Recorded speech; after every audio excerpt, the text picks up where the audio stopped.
So I had a question that I genuinely could not get out of my head. Can you turn the Logitech MX Creative Console into a gaming console?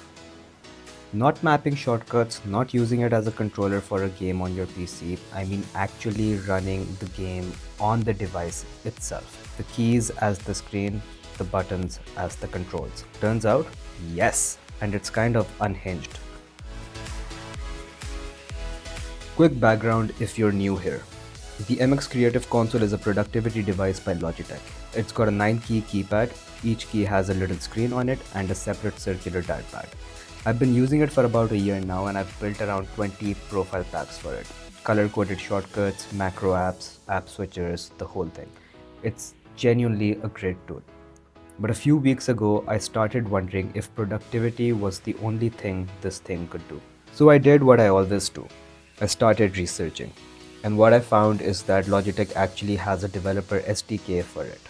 You can write custom plugins in C# and have full control over what each key displays and what happens when you press it. That 3x3 grid of keys, that's a screen, a tiny, physical, tactile screen. So I spent some time building and here are 5 games I've managed to get running on it. The first one is kind of obvious. When you've got a 3x3 grid, the first game that pops into your head is Tic Tac Toe. And it works perfectly. Each key is a cell, X's show up in one color, O's in another. You tap a key to place your move. Now, what makes this one interesting is that it has 2 modes. You can play 2-player, just pass the device back and forth, or you can go up against an AI. And the AI is no joke. It runs a minimax algorithm, which means it plays perfectly. You're not going to beat it unless it lets you. Next up, Whack-A-Mole, another classic that just works on this format.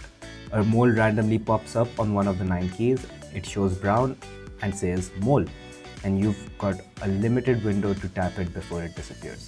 Hit it and you get a green flash, miss it and it's a red flash and you lose a life. You've got 3 lives, and the thing that makes this one genuinely stressful is that it speeds up as your score goes up. At the start, you've got about a second and a half. By the time you're in double digits, you're reacting to something that's up for less than half a second. It gets difficult fast. The memory game. Some people might know this as Simon Says, is probably the most visually impressive of the 5. Each of the 9 keys has its own unique color. The game flashes a sequence at you, you watch it, and then you have to repeat it back in the exact same order. Round 1 is 1 key, round 2 is 2. It builds. And what I found is that color coding the keys makes it a lot easier to remember patterns. You're not thinking key 4 then key 7, you're thinking orange then cyan. Your brain just holds it differently. That said, it gets brutally hard past round 7 or 8. One wrong tap and it's over.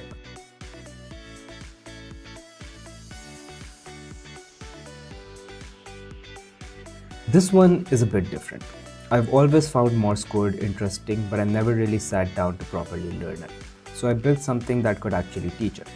The way it works is a study practice loop.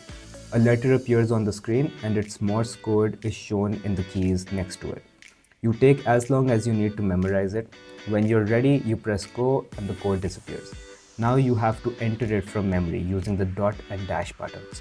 If you get it right, great, next letter. If you get it wrong, the correct answer shows up in red for a couple of seconds so you can study your mistake before moving on. It's genuinely educational. After a few sessions, I can do about half the alphabet without thinking. The gamified score makes you want to keep going. And then there's Snake. I'll be honest, I wasn't sure this would work. The grid is 3x3, that's 9 cells in total, but it does work.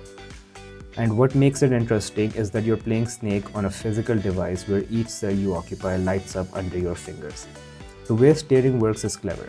4 of the 9 keys double as your controls, the top center, mid left, mid right, and bottom center keys. They show dim direction labels when the snake isn't on them. When the snake passes over them, they light up like the rest of the body. Press them to change direction. The snake speeds up as you eat. You win by filling the entire board, all 9 keys, which sounds easy until you're trying to do it. The grid is so tight that every move matters. So that's 5 games, all running on the MX Creative Console. I'm packaging all of these up as plugin files so that anyone can install them with a double click. I'll be releasing them on my Patreon, the link is below. Each one is $5 and comes with a full setup guide for both Mac and Windows. There's also a collection available which is only $15 for all 5 of the games. However, there are a few things I want to run by you before you make the purchase. Number 1, these are all experimental, so obviously there will be issues, there will be problems. You can reach out to me anytime and I will make sure we resolve them. With time, I will be improving these games. I will be adding more features, more colors, different icons, and so on. For those whoever buys one of these, the updates will be all inclusive for whenever they come. If you like this content and want more of it, please subscribe and let me know your thoughts in the comments below. Until then, keep creating. Bye-bye.